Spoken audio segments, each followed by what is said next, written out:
दोस्तों आखिरकार G20 पूरा हो चुका है और भारत ने अपनी अध्यक्षता के दौरान ये बात साबित कर दी कि दुनिया भर के सभी देशों को एकजुट कर एक डिक्लेरेशन पर हस्ताक्षर करवाना संभव है। पर इस मीटिंग के दौरान रविवार को कुछ ऐसा हुआ जिसने पूरी दुनिया खास करके पाकिस्तान को हैरान कर दिया। बड़ी बात तो यह है कि पाकिस्तान और चीन को इस बात की उम्मीद बिल्कुल नहीं थी कि यह देश अचानक से भारत के समर्थन में उतर आएगा। तो चलिए क्या हुआ इसे डिटेल से समझते हैं। लेकिन उससे पहले अगर आप हमारे चैनल पर पहली बार आए हैं तो नीचे दिए गए सब्सक्राइब बटन को प्रेस कर बेल नोटिफिकेशन अवश्य दबा लें, जिससे हमारी आने वाली डेली ऐसी इंटरेस्टिंग वीडियो आप तक सबसे पहले पहुंच सके। दरअसल दोस्तों ये खबर तुर्की को लेकर है, जो पिछले कुछ सालों से पाकिस्तान के साथ अपने संबंध मजबूत करता दिखाई दिया। चाहे कश्मीर का मुद्दा हो या फिर अर्मीनिया अजरबैजान का युद्ध, हर मुद्दे पर तुर्की भारत के विरोध में ही खड़ा दिखाई दिया। यहाँ तक कि एक पल तो ऐसा लगने लगा था कि अर्मीनिया अजरबैजान का युद्ध भारत बनाम तुर्की पाकिस्तान का युद्ध बन चुका है।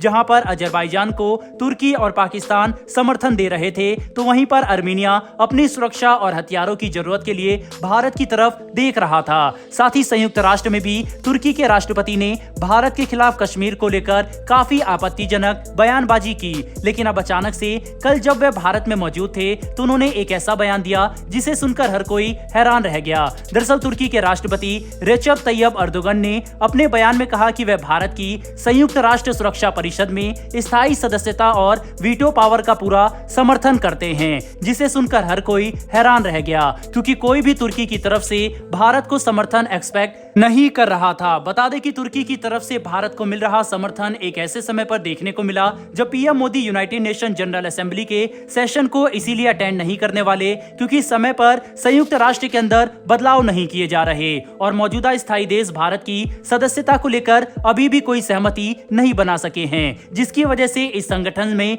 रिफॉर्म लगभग ना के बराबर हुए और दुनिया में कानून व्यवस्था खत्म होते जा रही है, जिसके खिलाफ इनडायरेक्टली अपना विरोध दिखाने के लिए पीएम मोदी ने यूएनजीए के सेशन को अटेंड करने से इनकार कर दिया। बड़ी बात तो यह है कि इन सभी घटनाओं से ठीक पहले अमेरिका की तरफ से भी भारत को समर्थन दिया गया था, जिसमें अमेरिकी राष्ट्रपति ने द्विपक्षीय मीटिंग के दौरान भारत को पूरा आश्वासन दिया और अमेरिकी अधिकारियों की तरफ से भी संयुक्त राष्ट्र सुरक्षा परिषद में भारत की सदस्यता को समर्थन दिया गया, जिसे देखकर अब ऐसा लगने लगा है कि सभी देश भारत को आश्वासन देने पर उतर आए हैं कि हम संयुक्त राष्ट्र के खिलाफ कोई भी कदम न उठाए और थोड़ा संयम से काम ले। साथ ही जब PM Modi ASEAN India summit के लिए इंडोनेशिया के जकार्ता पहुंचे थे, तब संयुक्त राष्ट्र के जनरल सेक्रेटरी एंटोनियो गुतरेस के स्पोकपर्सन ने ये बात खुलकर कही थी कि एंटोनियो गुतरेस तो भारत की स्थायी सदस्यता का हमेशा से ही खुला समर्थन करते हैं और वे खुद चाहते हैं कि इस संगठन में जरूरी बदलाव किए जाए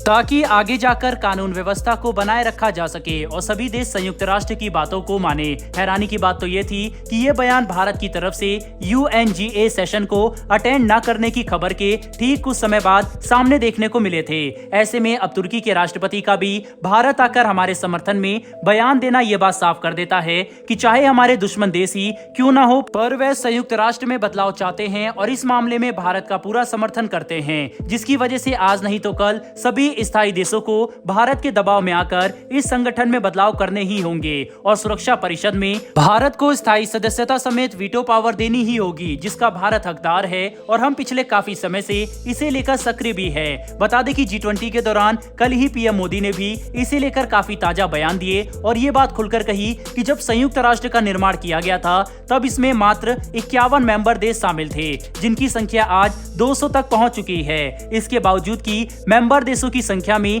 तेजी से बढ़ोतरी हुई, परमानेंट देशों की संख्या उतनी ही रही, जो मौजूदा वर्ल्ड रियलिटी में बिल्कुल भी सही नहीं है। इसीलिए हमें इसे बदलना होगा ताकि विश्व की मौजूदा रियलिटी के साथ संयुक्त राष्ट्र का तालमेल बिठाया जा सके। इतना कहकर प्रधानमंत्री नरेंद्र मोदी ने इस बात पर भी जोर दिया कि नेचर का एक काफी साधारण सा नियम है कि जो भी समय के साथ अपने अंदर बदलाव नहीं लाता वह समय के साथ ही अपना महत्व खो देता है। अब हम ये बात आसानी से समझ सकते हैं कि पीएम मोदी यहाँ पर संयुक्त राष्ट्र की तरफ इशारा कर रहे हैं, जिसे लेकर भारत हमेशा से ही ये बात कहते आया है कि अगर इसमें बदलाव नहीं किए गए तो ये संगठन आगे जाकर अपना महत्व खो देगा और संयुक्त राष्ट्र की जगह दूसरे रीजनल ऑर्गेनाइजेशन ले लेंगे। कुल मिलाकर समझने की कोशिश करें तो चाहे भारत के मित्र देश अमेरिका, रूस, फ्रांस और ब्रिटेन हो या फिर हमारे विरोधी देश जिसमें तुर्की शामिल है, ये सभी संयुक्त राष्ट्र के मुद्दे पर भारत के साथ है। और अब ऐसा आत्मविश्वास के साथ कहा जा सकता है कि आज नहीं तो कल इन सभी देशों के समर्थन की वजह से